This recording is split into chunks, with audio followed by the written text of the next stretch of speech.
Agora vem uma parte interessante, que é a tentação no deserto, a provação. E qual é a intenção do diabo ao ir ao deserto provar Jesus? É justamente desconstruir sua moral, seu caráter, fazer ele pecar, fazer ele errar, fazer ele minimamente pensar em si mesmo. E no seu livro, O Incomparável Cristo, Oswald Sanders vai dizer que não vê a tentação como uma encenação, como muitos pensam. Foi uma cena. Não. Jesus foi tentado literalmente, irmãos, uma provação real. Pensa você jejuar 40 dias e 40 noites, e depois disso ter muita fome, e aí chega alguém para você e diz assim: olha, você pode transformar essas pedras em pães e saciar a sua fome. A pergunta é: o que nós faríamos? Não é um dia sem comer, não é 2 dias, não é uma semana, é 40 dias e 40 noites sem comer. E a Bíblia diz assim, e teve fome, e não era pouca fome. E então vem o tentador e diz assim, você pode transformar essas pedras em pães.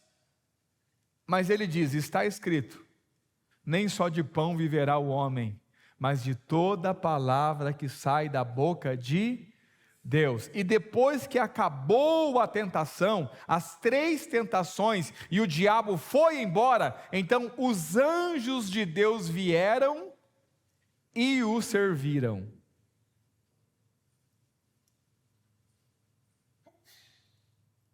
É mais ou menos o que o diabo disse para Deus a respeito de Jó: tira o que ele tem e ele vai blasfemar na tua cara.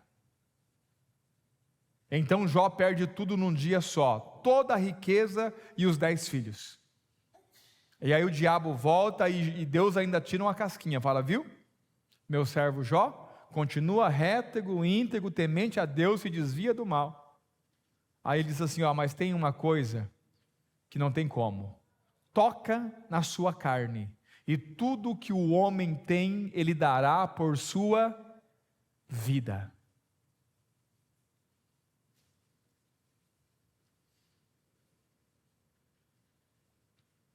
O que é que nós negociaríamos depois de 40 dias sem comer? Jesus não negociou.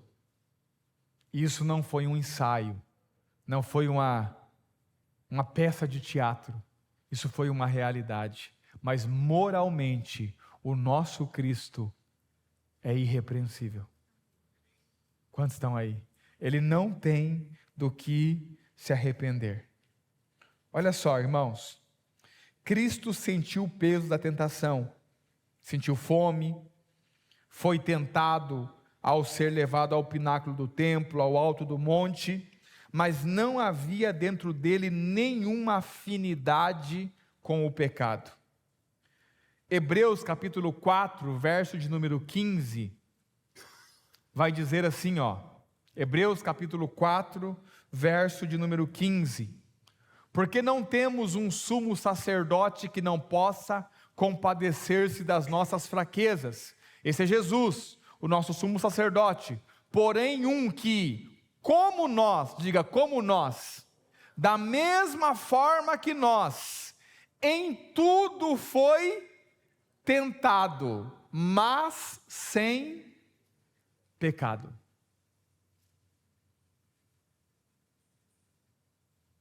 Sabe por que nós cedemos ao pecado? Falta de Cristo em nós.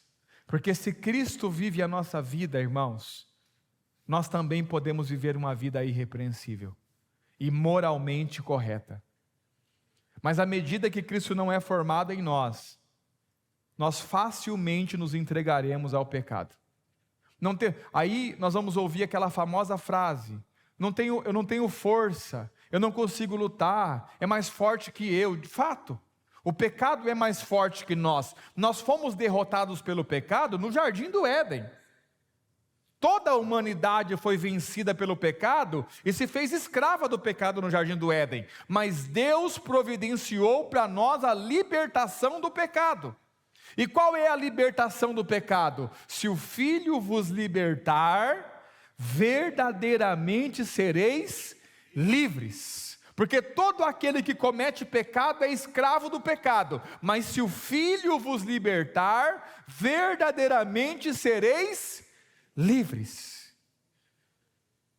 A nossa liberdade está em Cristo, que não pecou e agora continua o seu ministério dentro de nós, nos ajudando a vencer o pecado dia após dia, porque a santidade e a moral perfeita dele está sendo transportada para dentro de nós. E como é que Deus está fazendo isso? Através da palavra e através das providências do Espírito. Mas lembre-se, ouvimos isso no final de semana passado, retrasado, sei lá. Ouvimos isso.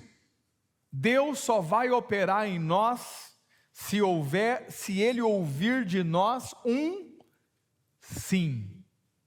Porque a operação de Deus nunca é compulsória.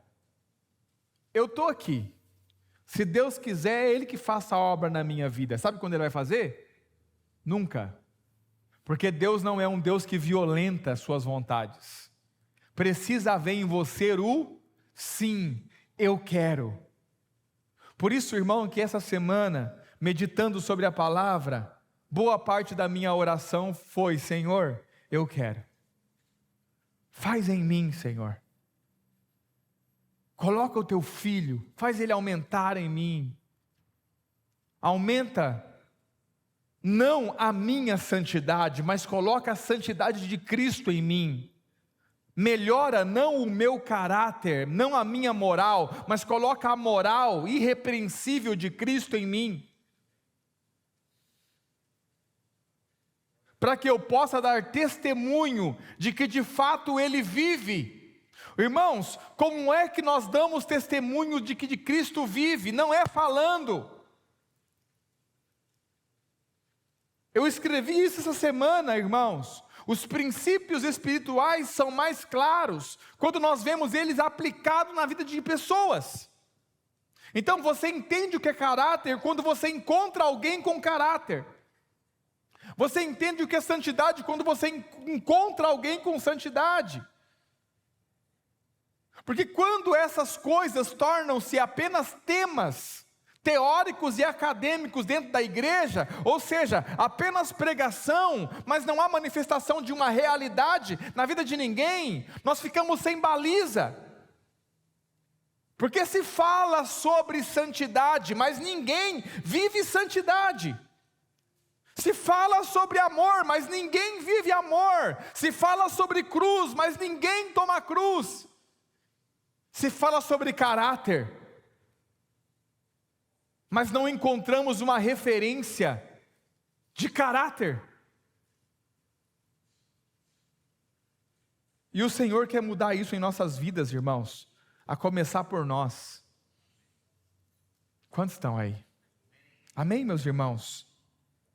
A perfeição moral, preste atenção, de Cristo é a base e o fundamento da nossa redenção.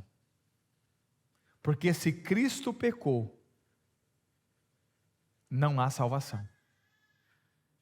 Porque somente um homem perfeito poderia ser o Salvador da humanidade. E isso é sério. Quando nós colocamos em xeque, e não é que você, não posso nem perguntar, não.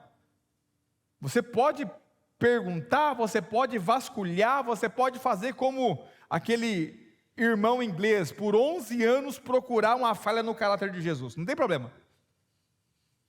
Mas você precisa ser honesto em dizer que moralmente ele era perfeito, porque essa perfeição moral é a base da nossa redenção. Os irmãos estão aí? Um redentor só pode salvar se for perfeito. Por que Deus não escolheu qualquer outro homem para morrer, para salvar a humanidade? Porque todos pecaram e destituídos estavam da glória de Deus. Alguém que não está incluído na glória de Deus não pode trazer ninguém à glória, mas Jesus Cristo trará muitos filhos à glória, porque ele não pecou. Os irmãos estão aí? Sanders, no seu livro, vai afirmar: um salvador pecador precisaria de salvação. Concorda com ele? Sim ou não? Prestaram atenção no que eu falei? Um salvador pecador, ele precisaria do quê? De primeiro ser salvo. Era o que acontecia com os sacerdotes. Quando eles iam entrar nos santos dos santos para oferecer sacrifício, o que eles faziam? Primeiro eles ofereciam por eles mesmos, porque eles precisavam primeiro. Não é o caso de Jesus, porque ele não tem pecado. Amém, irmãos?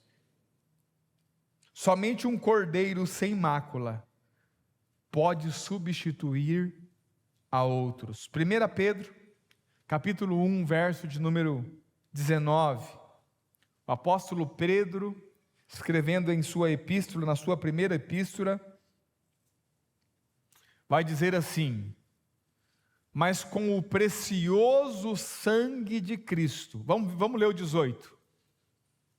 Sabendo que não foi com coisas corruptíveis, como prata e ouro, que fostes resgatados da vossa vã maneira de viver, que por tradição recebeste dos vossos pais, mas com o precioso sangue de Cristo, como de um cordeiro imaculado e incontaminado, sem pecado, moralmente perfeito. Moralmente perfeito. Ou seja, ele só pode ser o redentor porque não houve pecado nele. A base da nossa redenção está na moralidade perfeita de Cristo. Amém, meus irmãos? Algo interessante aqui acerca disso. A cruz, ela nos aperfeiçoa. Amém? Amém, meus irmãos? Os irmãos estão um pouco dispersos. Olhem para mim, por favor.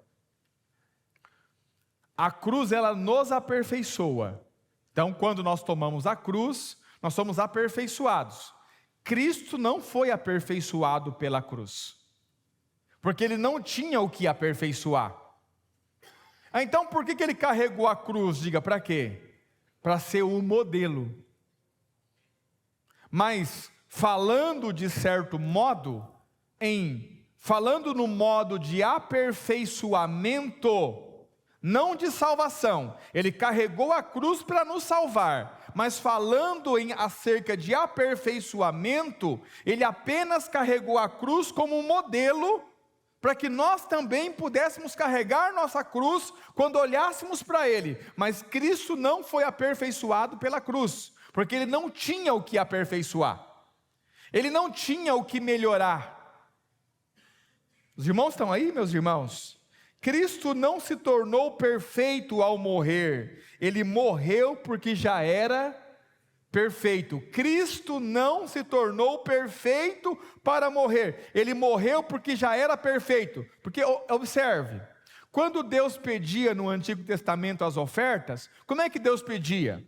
Normalmente, um cordeiro de 3 anos, sem defeito, sem mácula. Então tinha que examinar o cordeiro, os olhos tinham que estar perfeitos, a boca perfeito, não podia não ter nenhuma ferida, os cascos tinham que estar perfeito. Então o cordeiro, quando estava perfeito, ele era oferecido como sacrifício. Os irmãos estão aí? Então Cristo é o cordeiro perfeito de Deus, que já pode ser oferecido como sacrifício. Então isso muda completamente. Ele não se tornou perfeito para ser crucificado. Ele foi crucificado porque ele era perfeito. Isso aponta também para a moralidade perfeita do nosso Senhor Jesus Cristo.